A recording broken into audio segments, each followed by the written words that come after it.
Sri Krishna Parabrahmane Namaha. Sri Sadguru Paramatmane Namaha. Sarva Maharshibhyo Namaha. 11th Sloka. Ye yatha mam prapadyante tamstataiva bhajamyaham mama vartmanu vartante manushyaha partha sarvashaha. Substance. O Arjuna, in whatever way men approach me, even so do I reward them. For the path that men may take from every side is mine. Commentary. The Lord declares here that the reward for men who worship Him would be strictly in relation to the aim and object of their worship. The purpose of devotion, its method and manner, and its intensity would determine the nature of the reward. God is like the wish-yielding plant of paradise, Kalpavrikshaha. What man wishes to obtain, that the Lord gives. The man who is suffering from bodily pain is to be relieved of that pain, and the pain is relieved. The poor man wishes for wealth and prosperity, and God gives him these worldly benefits. The devotee yearns for the devotion, and he gets that. The Gnani seeks for liberation, and he attains moksha. This is to say that different types of persons share the grace of God in different ways, each according to his own samskaras. If men seek for perishable worldly things, they get only those things and not moksha. When we approach God, we should clearly know what we should seek for. It would be absurd for a man to approach an emperor and ask for a few vegetables. How foolish then would be to approach God for worldly pleasures and enjoyments instead of the true knowledge and devotion. The wind of God's grace is blowing everywhere and at all times. Let us keep the sails unfurled to catch the friendly breeze and make rapid progress in life's voyage to the heaven of peace, light, and blessedness. The lazy and ignorant sailors remain where they are, for they do not know that the wind of God's grace is all pervading and ever ready to help and guide all mankind. It should be understood that more wishful thinking of spiritual aims does not take a man far in that path. The responsibility is mainly on man. How he progresses and to what end and with what purpose he strives will determine his progress.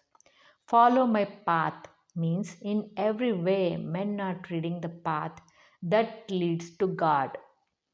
Even a rank materialist who prays for the gratification of material demands is also treading the path to God. For after some time he would realize the fleeting nature and futility of earthly pleasures, and then his devotion to God would take an upward turn. He would then seek for knowledge and thus attains the goal. So all men are moving towards the Lord, though they follow different paths. What is needed is faith in the Lord. Karma, bhakti, dhyana, and gnana are all different paths leading to the Lord. The Lord explains why people worship other devas. 12th Sloka. Kangshantaha karmanam siddhim yajanta hidevataha kshipram hi manushe loke siddhir bhavati karmaja.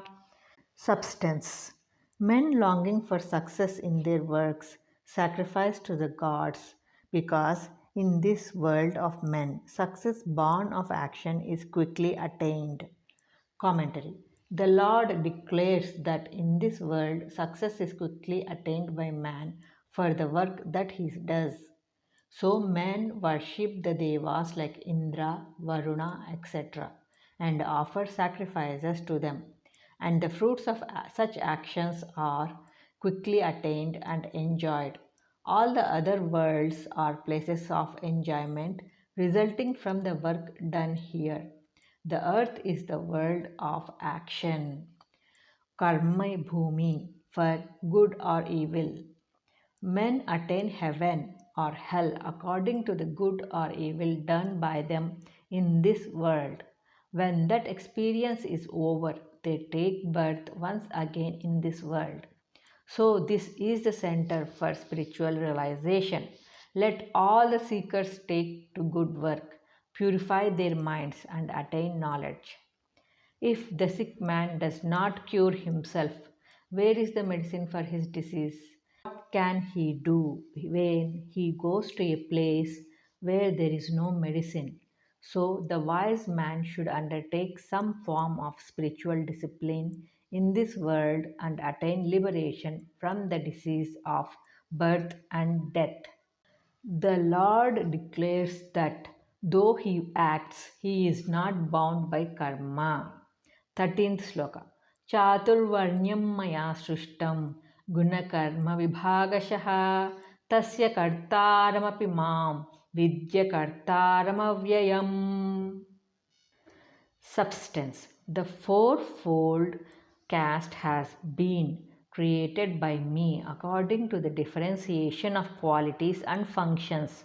Though I am its author, know me as non-doer, eternal. Commentary. The following table shows the caste system as it was planned by the Lord. Sattva guna is the quality of Brahmins and their function is tapas and self-control. Rajas is the quality of Kshatriyas. Their function is domination, war, and kingship. A mixture of Rajas and Tamas is the quality of Vaishyas, and their function is trade and commerce. Tamas is the quality of Sudras, and their function is labor and service.